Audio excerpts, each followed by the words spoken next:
જય શ્રી કૃષ્ણ દોસ્તો। આ વર્ષે આપણા ભારત દેશમાં મહાકુંભનો ઉત્સવ ઉજવાઈ રહ્યો છે। ચાલો આજે આ મહાકુંભની થોડી જાણકારી પ્રાપ્ત કરી લઈએ। આ કુંભ શબ્દ એટલે કળશ થાય છે।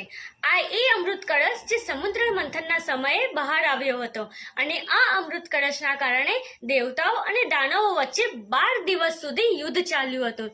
આ યુદ્ધ દરમિયાન ભારત દેશની 4 જગ્યાઓ પર અમૃત કળશની બૂંદો પડી હતી। ઉજ્જૈન, નાસિક, હરિદ્વાર અને અલ્હાબાદ।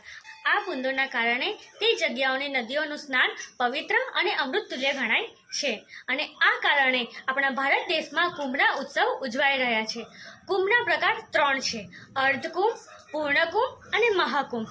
અર્ધકુંભ એ દરેક 6 વર્ષ પછી આવે છે, જ્યારે પૂર્ણકુંભ 12 વર્ષ પછી આવે છે અને જે મહાકુંભ છે એ 144 વર્ષ પછી આવે છે। અને અત્યારે આપણા ભારત દેશમાં મહાકુંભનો ઉત્સવ ઉજવાઈ રહ્યો છે અને આ મહાકુંભનો સમયગાળો 13 જાન્યુઆરી 2025 થી શરૂ થઈને 26 ફેબ્રુઆરી 2025 સુધીનો છે અને તેનો લાભ તમે લઈ શકો છો। જય શ્રી કૃષ્ણ દોસ્તો।